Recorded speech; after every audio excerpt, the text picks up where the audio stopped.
everyone, welcome back to my channel. Today I'm going to be showing you how to do the join as you go flat braid method. This is a really nice, pretty detail to join in granny squares, especially if you want something different from the standard join as you go or just sewing your squares together. So I have taken 4 random squares actually from my crochet mood blanket project. So I'm going to be joining these together using the flat braid method.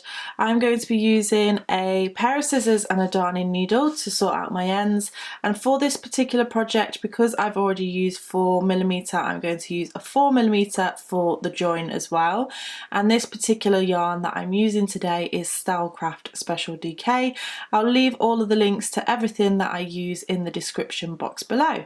To start this technique, what we're going to need to do is first of all create our first square. So a border around our first square, because that is always going to be our starting point. And once you've done your first square, we can build upon that. So what we want to do is attach our yarn into a corner space. I like to do that by tying a knot, but you can obviously do whichever method you prefer. And then you're going to go ahead and chain 1 and 2. So chaining 2 to begin with. That is going to class as a double crochet, which in the US is known as a single crochet. So that is our double crochet, and what we're going to do here is pull that stitch around to this side, because we're going to go ahead and do a chain 3. So 1, 2, 3, and this chain 3 is going to sit in our corner space, and then we're going to go ahead and do a double crochet into that very same corner space. So in that corner space, even though we've started the round with a chain 2, that classes as a double crochet. We have a chain 3 and a double crochet. And this border is going to be super simple. What we're going to do now is chain 3, 1, 2 and 3, and move across into the next chain space, so this one here, and do a double crochet. We're going to chain 3, 1, 2, 3, move across into the next space and do a double crochet. We'll do the same, chain 3, 1, 2, 3, move across and do a double crochet. And then finally we get to the next corner, so we'll chain 3, 1, 2, 3, double crochet into this corner space. We're going to chain 3 again, 1, 2, 3, and do another double crochet into this corner space. So we're going to do that all the way round. So we'll chain 3 again, and then double crochet into the next space. I want you to go ahead, pause the video, work your way all the way round into this last space here, and meet me back once you're ready. So I've just worked my way all the way around. I've just done my last double crochet, I've chained 3, and now I'm ready to attach to my first stitches. So because we started off with a chain 2, which was our first, classing as our first double crochet, we want to insert our hook into the second chain from the bottom. So this is the first chain here, and this is the second chain. Going to insert our hook, and you will look like you have 2 loops on the hook. Grab the yarn, pull it through for a slip stitch, chain 1, and then you're going to snip off your yarn. So there we have our very first square, which is the first building block for the rest of the squares to attach to. Now you can actually work this in whichever way you want to. You could either make one long panel, so just keep putting your squares side by side, or you could maybe work in a square and then just keep adding onto it. The main thing to remember is that you're only attaching a maximum of 2 sides at one time, otherwise it gets a little bit complicated. But let's go ahead and grab our next square, and we'll attach that square to this square. So I'm going to go ahead and attach my yarn into the corner as I did before. And as I mentioned, you can attach your yarn in whichever method you prefer. I like to tie knots because I just know that it's not going to come undone. So we're going to go ahead and chain 2 again, which is classing as our double crochet or single crochet if you are in the US. We'll chain 3, 1, 2, 3 for the corner, and then do another double crochet into that very corner space. I would suggest with every square that you do, you always build one corner or one side first. So we're going to go ahead and chain 3 and double crochet, chain 3 and double crochet, chain 3, double crochet, chain 3 and double crochet. So once we've done that first double crochet in that corner, we are ready to join to our other square. So you want to go ahead and grab this one. Now please make sure that you have the right side facing you rather than the wrong side facing you. So you want that facing upwards.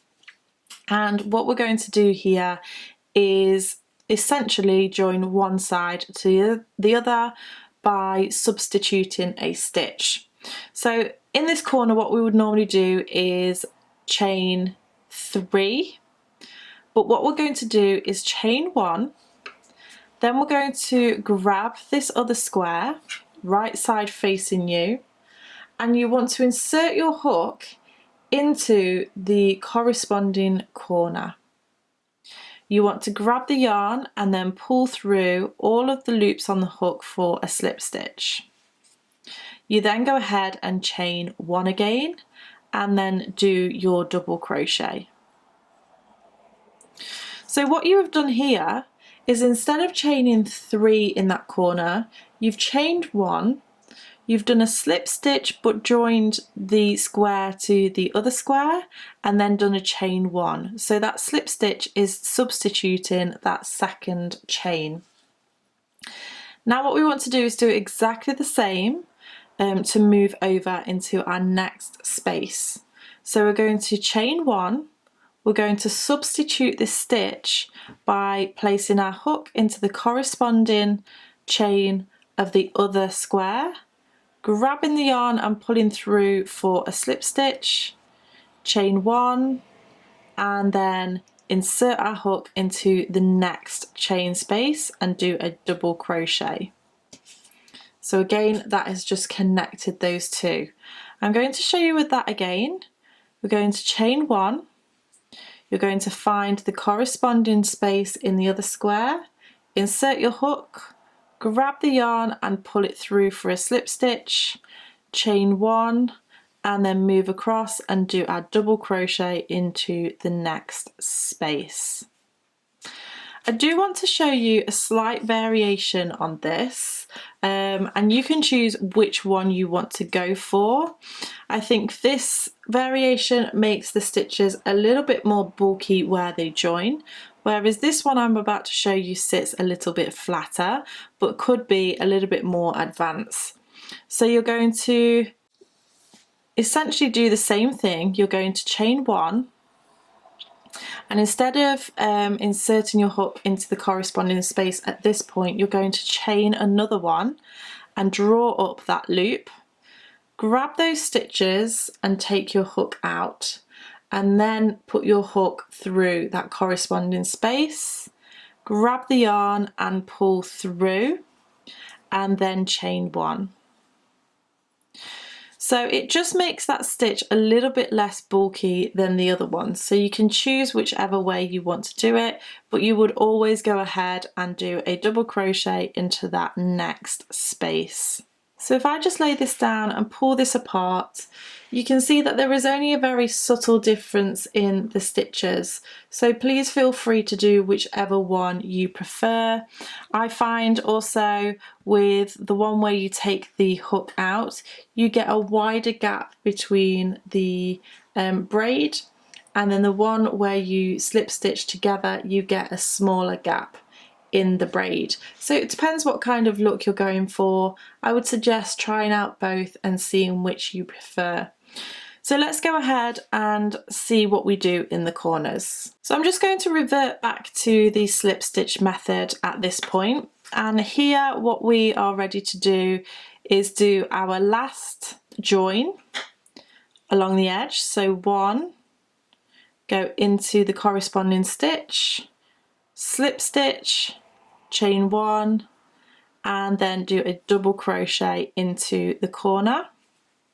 So don't forget, when you're doing this, you've worked into the corner space, and then this one will look bigger than what you are doing. So if you need to stop, lay down your squares and make sure you're working into the corresponding side, then please do that, because it can get a little bit confusing sometimes because you're almost working behind on yourself. So here we're going to do exactly the same thing. We're going to chain one, insert our hook into the corner of the other square and slip stitch, chain one, and then do a double crochet. And this isn't actually attaching to anything, so we go ahead and revert back to our border. So chain three, double crochet, chain three, and double crochet.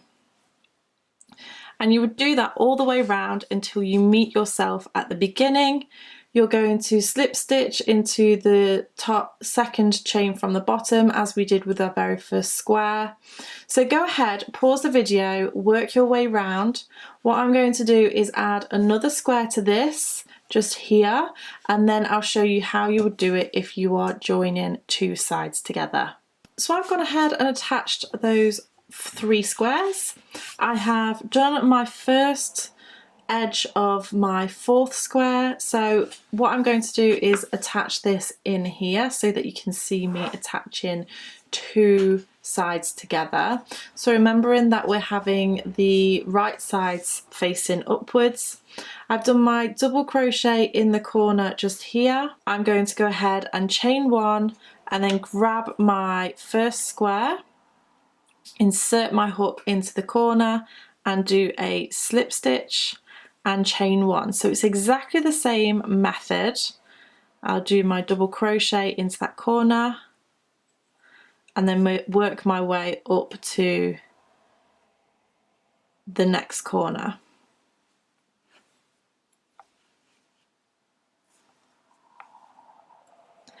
I actually find this method much easier if I am doing it sat at a table, just because I can lay everything down and it just kind of works out much easier for me. What I find sometimes, if you are holding your work on your lap and doing this, or just holding it up in the air, as in like holding it up closer to you, what you can find is that your tension starts to change. So because of the weight of the project, your tension can get looser and it can look a little bit uneven. So just watch out for that. I'm coming up to my corner now.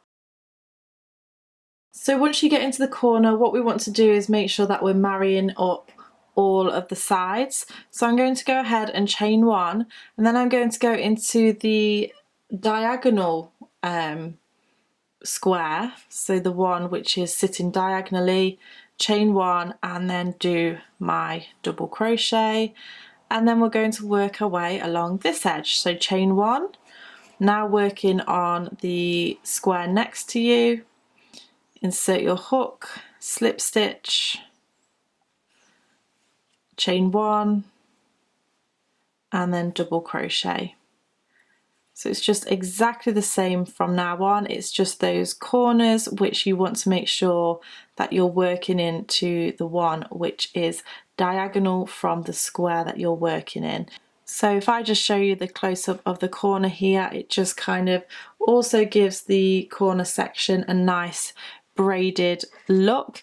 You can put all of your stitches into a very similar section if you wanted to, but what I tend to find is that the very middle of it gets really bulky, so I just go into the opposite just to make it look a little bit more braided. So from here what you do is just continue round as you have been, and you're going to continue to finish off the border of this particular square. So I'm going to go ahead and just do that now. So there you have your braided join. I really hope this just gives you another idea of how you can join your granny squares, and it's really nice, quick and easy to do with a really lovely sort of different, unique look to it. If you did enjoy this tutorial, make sure that you give me a thumbs up. Don't forget to subscribe to keep up to date with all of my latest videos. It's absolutely completely free to do so. You can also click that bell button to be notified of when my videos go live. Thank you so much for watching, and I shall see you again next time. Bye!